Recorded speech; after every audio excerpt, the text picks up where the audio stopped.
Desde os anos 50, 60, circula na esquerda a teoria de que a criminalidade é um forte elemento revolucionário e de que deve ser incentivada. Isso aí está nas obras de Herbert Marcuse, meu Deus do céu. O cara diz isto. E essa putada toda que está no governo hoje, foram todos formados nesta mentalidade. Você tem que incentivar a criminalidade, a putaria, as drogas, etc, etc. Porque no tempo de Karl Marx dizia que a força revolucionária é o proletariado. Aos poucos eles foram mudando e falaram, não, a força revolucionária são os bandidos, as putas, os drogados. Então isso é uma política deliberada de criar uma situação revolucionária.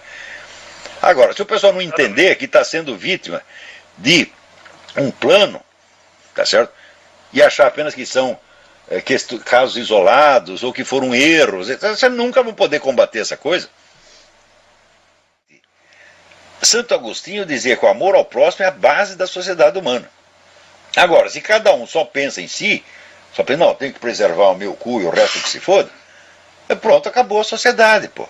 E acabou a sociedade, você cria uma situação de anarquia onde quem vai ganhar? Os industriais da anarquia, os caras que são, o movimento revolucionário que vive disto. Você vê, o movimento revolucionário nunca conseguiu criar uma sociedade próspera. Você olha os países socialistas, estão todos na miséria. Então, eles não conseguem criar uma economia que funcione, mas eles conseguem destruir as economias, e eles vivem disso, pô. Quanto mais anarquia, quanto mais destruição, mais poderosos eles se tornam. Quer dizer, vai fazer pelo menos 200 anos que o pessoal vive disso, e tem gente que ainda não percebeu a constante. Fala, ora, a inteligência humana foi feita para isso, para você perceber, né, distinguir o essencial do acessório, você perceber as constantes, né? E assim, aquele medo, aquele terror, né, de ser chamado de preconceituoso, de racista, etc, etc. Ora, meu Deus do céu, quer dizer, esse tipo de terror paralisante, ele foi introduzido aqui com décadas de antecedência para obter esse efeito.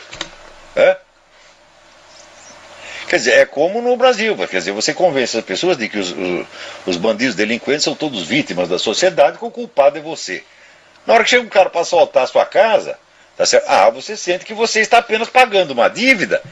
Então você pode levar os meus bens, pode comer minha mulher, comer minha filha, matar todo mundo, que ainda tenho que dizer obrigado, ainda tenho que pedir desculpa para você. Quer dizer, isso é evidentemente uma chantagem psicológica, porca, maligna, e todo mundo está aceitando. Quem está aceitando? A Igreja Católica aceita, as igrejas protestantes aceitam, os conservadores aceitam, os liberais libertários aceitam. Então, se todo mundo aceita, vocês não tem mais nada o que reclamar, porra. Mas é claro que esse pessoal está favorecendo o banditismo, porque isso é útil, isso é estratégia revolucionária, gente. Isso é mais antigo do que andar para frente. Isso foi feito na Revolução Francesa, foi feito na Revolução Russa, foi feito na Revolução Chinesa. É sempre assim que os caras fazem. É o que eles chamam pressão de cima e pressão de baixo. Por baixo você libera o banditismo para transformar a sociedade num caos. E de cima, você cria um monte de regulamentos opressivos. Então, se você não é perseguido pelos bandidos, você está sendo perseguido pelo governo. Chega uma hora que você não aguenta mais. Né? Então, isso vai criando o caos social, vai criando o ódio, como é que se diz, generalizado, a suspeita generalizada, e tu vai desmontando a sociedade. Tá certo? E fazendo com que só fiquem de pé os partidos revolucionários e as organizações de esquerda, que a esta altura já são as organizações criminosas. E a essa altura, esta somatória de organizações de esquerda e gangues criminosas já é mais poderosa do que o Estado no seu conjunto. Eles absorveram o Estado. Quer dizer, tudo isso que tantos brasileiros estão sofrendo não são casos individuais, não são exceções, não são casualidades. Isso é estratégia. A pessoa tinha que estudar isso para entender o que está acontecendo.